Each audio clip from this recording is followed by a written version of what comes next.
Hello guys, तो स्वागत है आप सभी का पीएस एक्सप्लेन चैनल में। तो लास्ट एपिसोड में हमने देखा था बिल और इंस्ट्रक्टर गनमैन के बीच में शूटिंग का कंपटीशन स्टार्ट हो गया होता है। जब इंस्ट्रक्टर गनमैन शूट करते हैं तो उनका स्कोर आता है 97 पॉइंट्स। इतना हाई स्कोर देखने के बाद में बिल का रूममेट भी काफी ज्यादा घबरा गया होता है। इंस्ट्रक्टर बोल रहे होते हैं, क्या लगता है बिल का तुम बीट कर लोगे? बिल बोल रहा होता है, अगर मैं आंख बंद करके भी मारूंगा ना तो भी ज्यादा स्कोर कर लूंगा। फिर वो बंदूक को उठाते हुए एक ही निशाने के ऊपर 10 बार शूट कर देता है। जूहाई का दोस्त बोल रहा होता है, बिल ने सिर्फ और सिर्फ एक ही निशाना सही मारा है, इसी वजह से उसको 10 पॉइंट मिलते हैं। उसके बाद में जूहाई बिल का काफी ज्यादा मजाक उड़ाना स्टार्ट कर देता है, लेकिन तभी टारगेट को देखते हुए इंस्ट्रक्टर गनमैन बोल रहे होते हैं बिल जीत गया। जूहाई बोल रहा होता है, आप कैसी बातें कर रहे हो? आपने 97 पॉइंट स्कोर करा है और इसने 10, तो फिर आके ये क्या जीत सकता है? इंस्ट्रक्टर गनमैन बोल रहे होते, इसने एक ही टारगेट में से ना 10 बार बुलेट्स को निकाला है और 10 बार लगातार बुल साई पे मारना, ये काम तो मैं भी नहीं कर सकता। इसी वजह से बिल का परफेक्ट स्कोर बनता है 100 पॉइंट्स। ये बात सुनने के बाद में इंस्ट्रक्टर ली और बिल का दोस्त काफी ज्यादा खुश हो गए होते हैं। वहीं शेंगुआन सोच रही होती है कि ये क्या हुआ, अपने टेस्ट के अंदर कोई बंदा परफेक्ट स्कोर कैसे कर सकता है? जब मैंने भी पहली बार एग्जाम दिए थे ना तो मेरे सिर्फ और सिर्फ 81 स्कोर ही बने थे। ग्रीन है वाली लड़की बोल रही होती है, बदर बिल हम लोग को ये तो पता कि आपका स्कोर ना हमसे काफी ज्यादा हाई होगा, पर आपने तो परफेक्ट स्कोर कर दिया जो कि हम लोगों ने एक्सपेक्ट भी नहीं किया था। क्या आपके पास में थोड़ा टाइम है क्या? हम लोग साथ में बातें कर सकते हैं। बाकी लड़कियां भी बोल रही होती है, बदर बिल ना एकदम औसम है, इतना कमाल का इंसान हम लोगों ने आज से पहले कभी भी नहीं देखा। इंस्ट्रक्टर ली बोल रहे होते, ठीक है फिर सभी लोग शांत हो जाओ, बिल का शूटिंग एग्जाम खत्म हुआ है, तुम लोग का नहीं, अब तुम लोग की बारी है, जाओ जाके प्रैक्टिस करो। बिल के परफेक्ट स्कोर करने से ना तुम लोग पास नहीं होगे, तो जाओ सभी लोग जाके शूटिंग को कंटिन्यू करो। फिर सारे बच्चे जाके अपने शूटिंग के काम को कंटिन्यू कर देते हैं। इंस्ट्रक्टर ली बोल रहे होते हैं, बिल सच बताना तुमने पहले भी शूटिंग कर रखी है ना? क्योंकि कोई भी बंदा पहली बार अपने हाथों में गन लेके ना ये काम नहीं कर सकता। बिल बोल रहा होता है, हाँ मैं शूटिंग कर चुका हूँ। असल में ना मेरे को शूटिंग करना बचपन से ही काफी ज्यादा पसंद था, इसी वजह से मैं शूटिंग गेम खेला करता था। मेरी स्किल्स ना गेम खेलते खेलते इतनी अच्छी हुई है। इंस्ट्रक्टर गनमैन बोल रहे होते, तुम्हें पता है बच्चे, मेरे को ना बहुत ही कम लोगों से हारने के बाद में कोई फर्क नहीं पड़ता, और तुम ना उन टैलेंटेड इंसानों में से एक हो जिसने मुझे हराया, और तुमसे हार के ना मेरे को बहुत ही प्राउड फील हो रहा है। मैं इस बात से बहुत ही खुश हूँ कि इस बार की बैच से ना एक बहुत ही कमाल का टैलेंटेड बंदा निकलने वाला है। उम्मीद है कि तुम हमारी एकेडमी का नाम ना बहुत ही रोशन करोगे। बिल बोल रहा होते हैं, इंस्ट्रक्टर गनमैन सच में आप ना एक बहुत ही अच्छे इंसान हो, वैसे ना मेरा लक मेरे साथ में था, वरना आपसे शूटर को हराना ना मेरे लिए बहुत ही मुश्किल पड़ता। बिल के कंधे पे हाथ रखते हुए गनमैन बोल रहे होते, तुम्हें ना ऐसी बातें करने की कोई भी जरूरत नहीं, तुमने तुम्हारी स्किल से दिखाया है कि तुम्हारे पास में ना प्योर टैलेंट है, और इसी के साथ में तुमने हमारे शूटिंग एग्जाम को पास कर लिया है। तभी वहाँ पे जियो अपेयर होते हुए बोल रही होती है, होस्ट आपको कांग्रेचुलेशंस, आपने अपने बॉडीगार्ड वाले करियर को ना 10% कम्प्लीट कर लिया है, आपको रिवॉर्ड के तौर पे मिलते हैं $5 बिलियन। बिल बोल रहा होता है, चलो तो काफी अच्छी बात है कि तुमने मेरे को पैसे दिए। अपने बम्बई इंटेंस ग्रुप के अंदर मैं R&D का काम करा रहा हूँ, और तुम्हें पता तो है कि रिसर्च एंड डेवलपमेंट में कितना पैसा लगता है। ये 5 बिलियन ना मेरे उस काम में बहुत ही हेल्प करेंगे। जियो बोल रही होती है, मेरे पास में ना आपके लिए एक और सरप्राइज है। बिल बोल रहा होता है, क्या सरप्राइज? जियो बोल रही होती है, आप ना एक नया करियर स्टार्ट कर सकते हो, आपका नया प्रोफेशन होने वाला है एक ताविश प्रीस्ट का, जिसे कंप्लीट होने पे ना आपको $10 बिलियन और कॉपी टैलेंट मिलेगा। बिल बोल रहा होता है, क्या ताविश प्रीस्ट? तुम चाहती हो कि अब मैं एक प्रीस्ट बनूं? देखो मैं ये बात समझ सकता हूँ कि मेरे आसपास में ना काफी सारी गर्ल्स रहती है, और क्योंकि तुम भी एक लड़की हो तो तुम्हें ये सब कुछ देख के ना बहुत ज्यादा बुरा लगता होगा। कहीं तुम जलसी में आके मेरे को प्रीस्ट तो नहीं बना रही ना, ताकि मैं किसी भी लड़की के साथ में सिस्टम ना कर पाऊँ, मेरे को सिस्टम करना छोड़ना पड़े? अगर ऐसी बात है ना तो ये टास्क मेरे लिए बहुत ही मुश्किल होने वाला है। एक तरीके से देखा है तो ये टास्क ना बहुत ही बेकार है, और अगर मॉडर्न वर्ल्ड के अंदर मैं एक ताविश प्रीस्ट बनूंगा ना तो जितनी एम्बेसमेंट मेरे को आज तक नहीं झेलनी पड़ी ना उतनी झेलनी पड़ेगी। लेकिन अगर मैं केयरफुली सोचूं तो ये उतना भी बुरा नहीं है, एटलीस्ट मैं इसको ट्राई तो कर सकता हूँ। क्या पता कॉपी टैलेंट में मेरे को कोई कमाल की चीज मिल जाए। ठीक है जियो, फिर मैं इस करियर को ना स्टार्ट कर रहा हूँ। इंस्ट्रक्टर ली बोल रहे होते, बिल आखिर तुम हवा में हाथ क्यों मार रहे हो, तुम ठीक तो हो ना? बिल बोल रहा होता है, हाँ मैं बिल्कुल ठीक हूँ। सभी लोग जा चुके हैं तो तुम्हें भी चला चाहिए। आगे जो बिल होता है अपने डॉर्मेट्री में आ गया होता है। बिल के रूममेट को एक बंदा बोल रहा होता है, झैंग पैंग फटाफट करो, मैं ना तुम्हें एक बहुत ही पिटी सी लड़की को दिखाने वाला हूँ जो कि हमारे डॉर्मेट्री में आई है। झैंग पैंग बोल रहा होता है, आखिर ऐसा भी कौन इसको लेकर तुम काफी ज्यादा एक्साइटेड हो रहे हो, क्या वो कोई सेलिब्रिटी है क्या? दूसरा वाला बंदा बोल रहा होता है, नहीं वो ना जूहाई की बहन है, उसका फेस और बॉडी दोनों ही ना बहुत ही कमाल का है, इतनी ब्यूटीफुल लड़की ना मैंने आज से पहले कभी भी नहीं देखी। वही कॉरिडोर में वॉक करते हुए जुआई बोल रहा होता है, गंदी नजर वालों अपने आगे घुमा लो। यहाँ पे कोई मेले का प्रसाद नहीं बटा जिसकी वजह तुम सभी लोग ना आंखें फाड़ फाड़ के देख रहे हो। अगर तुम लोग यहाँ पे ऐसा बिहेव करोगे तो तुम्हारे बारे में मेरी बहन क्या सोचेगी। और वैसे ही मेरी बहन जितनी खूबसूरत लड़की ना तुम्हारे पास में कभी भी नहीं आने वाली, तो इसी वजह से इसको देखने का भी ना कोई फायदा नहीं। तभी वहाँ पे जूहाई देखता है ली चुआन को, जो कि बिल के लिए आई होती है। आगे बढ़ते हुए जूहाई बोल रहा होता है, ब्यूटी आके तुम यहाँ पे किसको ढूंढ रही हो? तुम्हें पता मैं सभी को जानता हूँ, मैं तुम्हारी हेल्प कर सकता हूँ। ली चुआन बोल रही होती है, क्या बिल यहीं पे रहता है? जूहाई बोल रहा होता है, क्या बिल बम्बानी? वही खुश होते हुए जैंगपेंग बोल रहा होता है, कहीं आप मेरी सिस्टर इन लो तो नहीं? सिस्टर इन लो मैं ना बिल का रूममेट हूँ, अभी वो कमरे में है, मैं ना आपको उसके पास में लेके चलता हूँ। सारे बंदे ली चुआन के पीछे भागते हुए बोल रहे होते हैं, जूहाई की बहन बिल के गर्लफ्रेंड के सामने चाय कम पानी है। उसके बावजूद भी ना ये दोनों भाई बहन इतना एरोगेंस दिखा रहे थे। ठीक है, देखने के लिए मना करे थे ना, तो फिर नहीं देखेंगे। हम लोग को ना तुम्हें 100 गुना बेटर चीज मिल गई है देखने के लिए। ये सुनने के बाद में जो जूहाई की बहन होती है वो काफी तक गुस्सा हो गई होती है। जूहाई बोल रहा होता है, सिस्टर जाने दो, उन लोगों के ना मुंह मत लगो। ये सभी लोग ना बहुत ही घटिया लोग हैं और इन लोगों को दुनियादारी के बारे में कुछ भी नहीं पता। इन लोगों से दिमाग लगाने का कोई मतलब नहीं। वही ली चुआन बोल रही होती है, बिल में तुम्हारा सारा सामान पैक करा के ना तुम्हारे घर पे भिजवा दूंगी, तुम्हें इन सारी जो की ना टेंशन लेने की कोई भी जरूरत नहीं। ली चुआन को किस करते हुए बिल बोल रहा होता है, अभी तो तुम सिर्फ और सिर्फ गर्लफ्रेंड हो, तब तुम इतनी अच्छी होगी तो वाइफ बन जाओगे तो कितनी अच्छी होगी। ये बोलने के जस्ट बाद बिल रीटा के पास में आ गया होता है। बिल बोल रहा होता है, उम्मीद है कि मैंने आने में ना देर नहीं करी। वही बिल को हक करते हुए रीटा बोल रही होती है, फाइनली तुम वापस आ गए। वैसे तुम्हारी बॉडी पे ट्रेनिंग कैसे हो गई है? बिल बोल रहा होता है, मैं बॉडीगार्ड बनने के लिए जाऊंगा तो मैं धूप में खड़ा रहूंगा ना। वैसे आज तुम कुछ लोगों को रिक्रूट करने वाली थी और तुमने मेरे को बोला था कि मैं भी ज्वाइन करूं। आखिर जो रिक्रूटमेंट का प्रोसेस है कब स्टार्ट होगा? रीटा बोल रही होती है, तकरीबन 2 बजे स्टार्ट होगा। तुम ना एचआर डिपार्टमेंट में जाके उन लोगों से बात कर लो। मेरे पास अभी करने के लिए बहुत सारे काम थे, इसी वजह से मैं तुम्हारे साथ में नहीं आ पाऊंगी। बिल बोल रहा होता है, क्या तुम श्योर हो कि तुम मेरे साथ में नहीं आओगी? ये जो रिक्रूटमेंट है ना, ये तुम्हारी कंपनी के लिए ही है और तुम्ही ने मेरे को बुलाया था कि मैं तुम्हारी हेल्प करूं, और अब तुम मेरे को बोल रही हो कि मेरे को अकेले जाना होगा।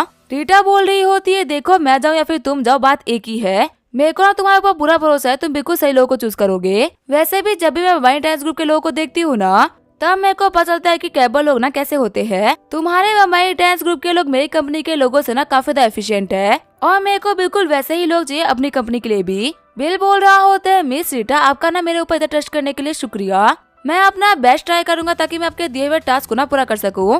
ये बोलते हुए बिल एचआर डिपार्टमेंट में आ गया होता है। मैनेजर हुआंग बोल रही होती है, जनरल मैनेजर बिल आप यहाँ पे? बिल बोल रहा होता है, सिस्टर हुआंग आपको ना मेरे को जीएम बोलने की जरूरत नहीं। जब मैं कंपनी में काम किया करता था ना, तब आपने मेरा बहुत ही ख्याल रखा था। इसी वजह से अगर आप मेरे साथ में ऐसा बिहेव करोगे तो मेरे को बिल्कुल भी अच्छा नहीं लगेगा। सिस्टर हुआंग बोल रही होती है, चलो ठीक है फिर ये लो सभी लोगों की फाइल। जो भी लोग यहाँ पे आए हैं ना इंटरव्यू देने के लिए, उन सभी लोगों का रिज्यूम इसके अंदर है। सभी लोग कॉन्फ्रेंस रूम में बैठे हुए, जब तुम बोलोगे तब इंटरव्यू स्टार्ट हो जाएगा। बिल बोल रहा होता है, ठीक है फिर उन सभी लोग को इन्फॉर्म कर दो कि मैं आ रहा हूँ, वो लोग अपनी तैयारी करना स्टार्ट कर दे। सीन चेंज होता है, कॉन्फ्रेंस रूम का सीन दिखाया जाता है, जहाँ पे बहुत सारे बंदे इंटरव्यू देने के लिए तैयार बैठे होते हैं। हम देते इस रिक्रूटमेंट के अंदर चैन जिंगियान नाम की भी एक लड़की आई होती है। जिंगियान बोल रही होती है, चावियान ग्रुप ने अपना लेवल कितना गिरा दिया है ना, वो लोग ना आज वाइस प्रेसिडेंट को रिक्रूट करने वाले हैं और इतनी बड़ी पोजीशन के लिए भी इतने सारे लोग इंटरव्यू देने के लिए आए हैं। आखिर पहले वाले टेस्ट को इतने सारे लोग पास कैसे कर सकते हैं? यहाँ पे प्रेसिडेंट की पोस्ट के इंटरव्यू के लिए ना 1 दर्जन लोग बैठे हुए हैं। इस चीज पे यकीन करना कितना मुश्किल है ना। टिंग टिंग बोल रही होती है, तुम्हारा मतलब क्या है कि स्टैंडर्ड गिरा दिया है? अगर एक एग्जाम को ज्यादा लोगों ने पास किया, इसका मतलब ये नहीं है कि वो एग्जाम ना लो लेवल का था। इसका मतलब ये भी तो हो सकता है ना कि बहुत सारे केबल लोग उस एग्जाम में बैठे हैं। और वैसे भी हम सभी लोग ना फॉरेन यूनिवर्सिटी से पढ़ के आए हैं। मैंने तो वर्ल्ड के टॉप 5 कंपनीज में ना सीनियर एग्जीक्यूटिव के तौर पे काम भी किया है। तो फिर आखिर मैं तुम्हें बात कैसे बोल सकती हूँ कंपनी ने अपना लेवल गिरा दिया? अगर तुम्हें कुछ पता ना हो ना तो फालतू मत बोला करो। चैन जिंगियान बोल रही होती है, अपने एजुकेशन और एक्सपीरियंस का ना मेरे सामने शो ऑफ मत करो। मेरे पास में तुमसे काफी ज्यादा एक्सपीरियंस भी है और क्वालिफिकेशन भी। चावियान ग्रुप तो बहुत ही छोटी कंपनी है। मैं इतनी क्वालिफाइड हूँ ना कि इससे 10 गुना बड़ी कंपनी की वाइस प्रेसिडेंट बन सकूं। तो इसी वजह से खुद को मुझसे कंपेयर करके ना मेरा लेवल तो मत गिराओ। पीछे बैठा बंदा बोल रहा होता है, चलो ये बात मान लेते हैं कि हमारा रेज्यूम जमीन पे है और तुम्हारा आसमान में, पर सभी लोग सेम ही कमरे में बैठे हुए हैं ना, और सभी लोग सेम इंटरव्यू भी देंगे। अगर तुम्हें अपनी इतनी कमाल की क्वालिफिकेशन के साथ में नौकरी मिल जाए ना, फिर बोलना। अभी हमारी बराबरी में बैठ के ना हम लोग को नीचे दिखाने की कोई भी जरूरत नहीं। तभी वो लड़की खड़े होते हुए बोल रही होती है, तुम लोग के पास में ना बिल्कुल भी एक्सपीरियंस नहीं, या फिर ऐसा ही बोल सकते हैं कि तुम लोग के पास में ना 2 चीजों की कमी है। पहला एक्सपीरियंस और दूसरा तमीज। तुम्हें पता है जहाँ पे जो बंदा रिक्रूटमेंट के लिए आने वाला है ना, वो मिस रीटा नहीं है, बल्कि ना कोई दूसरे कंपनी के हेड है। और मैंने सुना है कि वो एक बहुत ही हैंडसम और यंग मैन है। बाकी सारे बंदे बोल रहे होते, क्या आज यहाँ पे एक मेल आने वाले है? जिंगियान बोल रही होती है, आज हमारा जो इंटरव्यू लेने वाला है ना, वो एक लड़का है और मेरे पास में कुछ अच्छी टेक्निक है ना जिससे मैं उसका अटेंशन खींच सकती हूँ, पर तुम लोग ना उसका अटेंशन नहीं खींच पाओगे। इसी वजह से तो मैं बोल रही हूँ कि मेरी क्वालिफिकेशन ना तुम लोगों से 1000 गुना बेटर है। ये सुन के कि उनका इंटरव्यू लेने के लिए एक लड़का आने वाला है, सभी लोग काफी डिप्रेस्ड हो गए होते हैं। तभी गेट खुलता है, मैनेजर हुआंग एंटर करती है। मैनेजर हुआंग बोल रही होती है इंटरव्यू स्टार्ट होता है। चैन जिंगयान तुम्हारा नंबर पहला है, जाओ जाके इंटरव्यू दो। जिंगयान बोल रही होती है मैंने कहा था ना कि मेरा रिज्यूमे बहुत ही कमाल का है। जिस बंदे का रिज्यूम जितना कमाल का होता है ना, कंपनी उसको उतना ही पहला मौका देती है और मुझे यहाँ पे सबसे पहला मौका मिला है, तो यहाँ पे नौकरी मिलने के सबसे ज्यादा चांसेस ना मेरे ही है। मैं तो तुम लोगों को बोल रही हूँ कि अभी के अभी ना घर के लिए निकल जाओ, यहाँ पे फालतू तुम लोगों के वेट करने का कोई मतलब नहीं। आगे हमें 3 घंटे बाद का सीन दिखाया जाता है। बिल ने सभी लोगों का इंटरव्यू ले लिया होता है। सिस्टर हुआंग बोल रही होती है अपॉइंटमेंट लेटर तैयार हो चुका है। आपके सामने खड़े हैं मिस्टर बिलबम्बानी, जो कि चावयान ग्रुप के जनरल मैनेजर है। ये वाइस प्रेसिडेंट को उसका अपॉइंटमेंट लेटर देंगे। बिल बोल रहा होता है आप लोगों ने इंटरव्यू के अंदर बहुत अच्छा करा और अभी मैं आप सभी लोगों को ना रिजल्ट अनाउंस करने वाला हूँ। तभी जो जिंगयान होती है वो जाके बिल को गले लगा लेती है। बिल बोल रहा होता है लड़की आके तुम ये क्या कर रही हो। जिंगयान बोल रही होती है मिस्टर बिल आपको ना यहाँ पे सस्पेंस क्रिएट करने की कोई भी जरूरत नहीं। मुझे पता है कि मेरी क्वालिफिकेशंस ना बहुत ही कमाल की है और यहाँ पे बाकी किसी का चांस ही नहीं बनता। मेरे सामने नौकरी मेरे को ही मिलने वाली है। बिल बोल रहा होता है पागल हो गई हो क्या, आखिर तुमको किसने कहता है कि नौकरी तुमको मिलने वाली है जो कि तुम इतना खुश हो रही हो। जिस बंदे को यहाँ पे आज ये नौकरी मिल रही है ना, उसका नाम है गो टिंग टिंग। टिंग टिंग का से काम पाने के लिए तैयार हो जाओ, तुमने सच में काफी अच्छा इंटरव्यू दिया। शॉक्ड होते हुए जिंगयान बोल रही होती है क्या इसे नौकरी मिल गई। टिंग टिंग बोल रही होती है मिस्टर बिल मेरे कपड़े ना इतने भी अच्छे नहीं, क्योंकि मेरे पास पैसे नहीं थे, इसी वजह से मैं अच्छे कपड़े नहीं खरीद पाई। फिर भी क्या आप लोग मेरे को नौकरी दे रहे हो। बिल बोल रहा होता है तुम्हें नौकरी तुम्हारे काम की वजह से मिल रही है, न कि तुम्हारे कपड़ों की वजह से।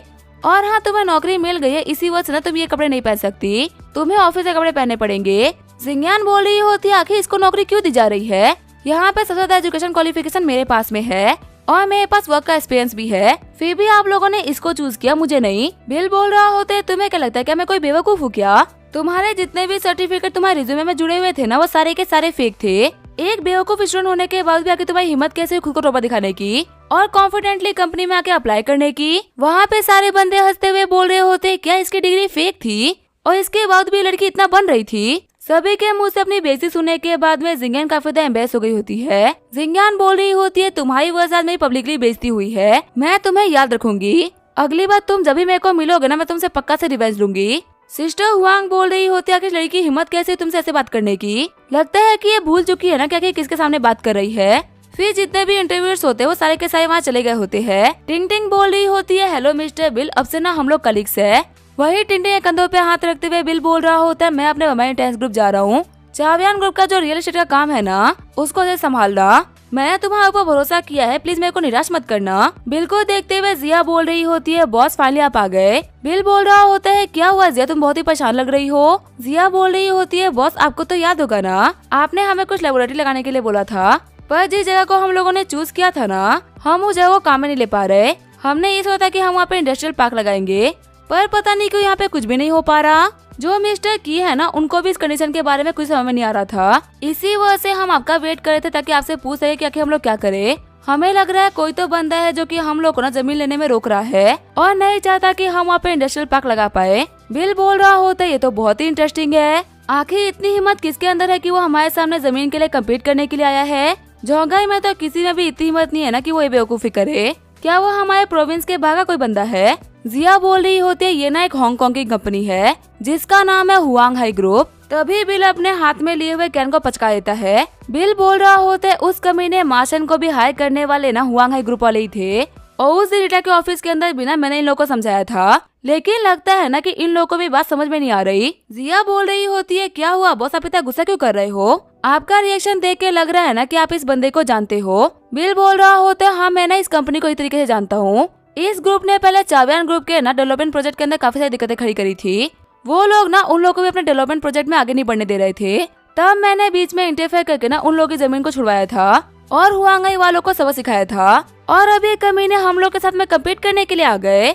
इन्हें क्या हम लोग इतने वीक लग रहे हैं कि ये लोग हम लोग को बार बार टारगेट कर रहे हैं। जिया बोल रही होती है ऐसा भी तो हो सकता है ना कि वो लोग खासकर हमारे ही खिलाफ हो, इसी वजह से बार बार सिर्फ और सिर्फ आपसे जुड़ी हुई कंपनी को टारगेट कर रहे हैं। सच कहूँ तो पहले हम लोग को इंडस्ट्रियल पार्क बनाने के लिए जमीन आराम से मिलने वाली थी, लेकिन इन्हीं लोगों के इंटरफेयर करने की वजह से ना अब वो जमीन मिलने में बहुत ही मुश्किल हो रही है। और इन लोगों ने ऐसे इंटरफेयर है कि लोग जानबूझ के ना हम लोग को परेशान करना चाहते हो। लेकिन आपको पता है हुआंग ग्रुप ना एक बहुत ही बड़ी कंपनी है। इनके जो चेयरमैन है ना ली डोंगजिंग, वो चाइना के सबसे रिचेस्ट लोगों में से एक है। इसी वजह से हम लोग का कंपटीशन भी ना काफी टफ हो चुका है। बिल बोल रहा होता है मैं तुम लोग ऐसा बोल रहा हूँ ना बिल्कुल वैसा करो। और रही बात इस बंदे की तो मैं इसको संभालूंगा। अगर मैंने इस बंदे की नानी याद ना दिला दी ना तो फिर मेरा नाम भी बिल अंबानी नहीं।